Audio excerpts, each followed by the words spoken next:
नमस्कार दोस्तों, मैं विनय मखीजा, आपका मेरे YouTube चैनल पे स्वागत है। आज की वीडियो में हम डिस्कस करेंगे मेडिक्लेम क्या है। तो ये वीडियो ख़त्म होने तक आप मेडिक्लेम के बेसिक्स के बारे में जान पाएंगे कि बेसिकली मेडिक्लेम है क्या। तो मेडिक्लेम एक हॉस्पिटलाइजेशन पॉलिसी है। हॉस्पिटलाइजेशन पॉलिसी इसका मतलब कि जब आप हॉस्पिटल में एडमिट होकर अपना ट्रीटमेंट कराएंगे तो मेडिक्लेम पॉलिसी आपको कवर करेगी।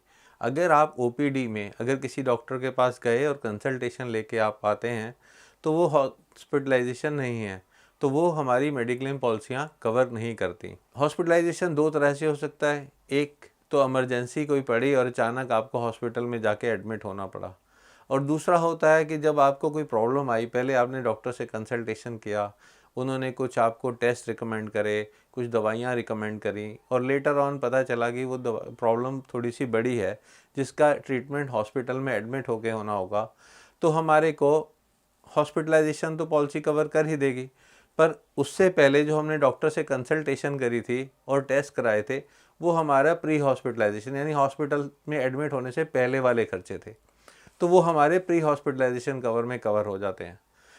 तो ज़्यादातर कंपनियां बेसिक पॉलिसी जो है उसके अंदर 30 दिन के लिए प्री हॉस्पिटलाइजेशन कवर करती हैं, पर कुछ कंपनियां अभी 60 दिन या 90 दिन तक का भी प्री हॉस्पिटलाइजेशन एक्सपेंस रीइंबर्स करने लगी हैं। अब आप ट्रीटमेंट लेके हॉस्पिटल से डिस्चार्ज हुए तो डॉक्टर आपको बताता है कि कुछ दवाइयाँ आप खाइए, उसके बाद 1 हफ्ते बाद, 5 दिन बाद, कुछ टाइम बाद आपको कंसल्टेशन के लिए दोबारा बुलाता है और फिर आपके कुछ टेस्ट करता है चेक करने के लिए कि क्या आपका ट्रीटमेंट पूरा हो गया है कि नहीं। तो जो खर्चे हमारे हॉस्पिटलाइजेशन से बाहर आने के बाद होते हैं उन्हें हम पोस्ट हॉस्पिटलाइजेशन एक्सपेंस कहते हैं।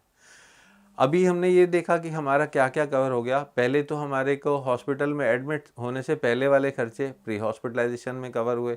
जो ट्रीटमेंट हमने हॉस्पिटल में लिया उसका खर्चा हमारे को हॉस्पिटलाइजेशन में मिल गया, और जो खर्चा हमारा उसी बीमारी से लिंक्ड है और हमारे को डिस्चार्ज होने के बाद हुआ वो पोस्ट हॉस्पिटलाइजेशन में कवर हो गया। तो मेडिक्लेम में हमारे को क्लेम मिलता है, पर कैसे मिलता है इसके दो तरीके रहते हैं। अगर आप नेटवर्क हॉस्पिटल में गए हैं तो वहाँ पे आपको कैशलेस ट्रीटमेंट मिल जाता है। वहाँ पे जाके अपनी पॉलिसी डिटेल्स आप दे देते हैं, और अगर आपका जो है जो ट्रीटमेंट वहाँ होने जा रहा है वो ट्रीटमेंट पॉलिसी कंडीशंस के अकॉर्डिंगली कवर्ड है तो इंश्योरेंस कंपनी आपको कैशलेस अप्रूवल दे देती है। इसका मतलब आपको वहाँ कोई भी पैसे नहीं देने की ज़रूरत, और इंश्योरेंस कंपनी डायरेक्ट हॉस्पिटल को पेमेंट सेटल कर देगी। दूसरा तरीका होता है कि अगर आप किसी ऐसे हॉस्पिटल में चले गए हैं जो नेटवर्क में नहीं है इंश्योरेंस कंपनी के, पर आपने वहाँ ट्रीटमेंट लिया, तो उस केस में हमारे को रीइंबर्समेंट करना पड़ता है फाइल। इसका मतलब कि पहले आपने अपना ट्रीटमेंट करा लिया, उसके सारे बिल्स, सारी प्रिस्क्रिप्शंस, सारा जो है रिपोर्ट्स ओरिजिनल में आप अपने पास संभालते रहेंगे, और जब ट्रीटमेंट आपका पूरा हो जाएगा तो वो सारे बिल्स, रिपोर्ट्स वगैरह क्लेम फॉर्म के साथ इंश्योरेंस कंपनी में सबमिट कर देंगे, और वो आपको आपका पैसा रिइंबर्स आपके बैंक में कर देगी। तो हमारे दो तरीके से ये क्लेम सेटल होता है। अब कुछ चीज़ें ऐसी हैं जो कवर नहीं होती। क्या है? जब आप पहली बार मेडिक्लेम पॉलिसी लेते हैं तो सबसे पहले 30 दिन का एक्सक्लूज़न रहता है कि फर्स्ट 30 डेज़ के अंदर अगर कोई भी प्रॉब्लम आपको आती है तो उस प्रॉब्लम को इंश्योरेंस कंपनी नहीं कवर करती।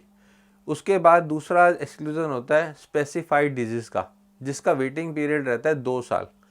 जो बीमारियां ऐसी हैं जिनका ट्रीटमेंट आप डिले कर सकते हो, मान लो कि आपको किसी को मोतियाबिंद है और डॉक्टर के पास गया तो डॉक्टर ने कहा थोड़ा सा आप वेट करो, फिर हम आपके मोतियाबिंद का ऑपरेशन करेंगे, ठीक है, तो अब उसमें आप वेट कर सकते हो।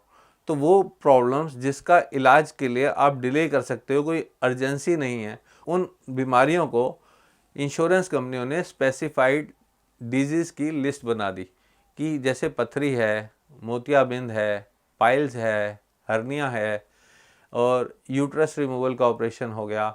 जो बीमारियों को आप डिले कर सकते हो कि पहले ट्रीट करके देखते हैं हम दवाई से, अगर ठीक हो गए तो ठीक, otherwise we will go for surgery, तो ऐसी बीमारियों को स्पेसिफाइड डिजीज़ में डाल दिया और उन्हें 2 साल का वेटिंग पीरियड डाल दिया जाता है।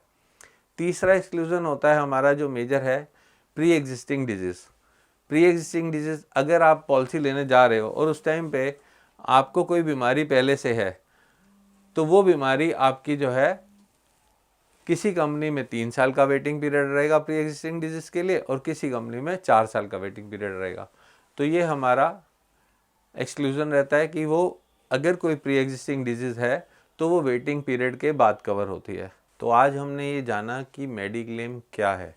इसके बाद हम मेडिक्लेम सीरीज़ के अंदर आगे 5-6 वीडियोस कम से कम और आएंगे, जिसमें हम उसके अंदर की इंडिविजुअल मेडिक्लेम पॉलिसी क्या होती है, फैमिली फ्लोटर मेडिक्लेम पॉलिसी क्या होती है, उसके और फीचर्स के बारे में, जैसे उसके अंदर फ्री हेल्थ चेकअप भी मिलता है, उसमें कुछ पॉलिसियों में हमारे को मैटरनिटी कवर भी अवेलेबल होता है, कुछ पॉलिसियों के अंदर हमारा रिस्टोर होता है, सुपर टॉपअप और टॉपअप इंश्योरेंस पॉलिसी, पेरेंट्स के लिए जो मेडिक्लेम पॉलिसी लेनी है वो भी हम कवर करेंगे।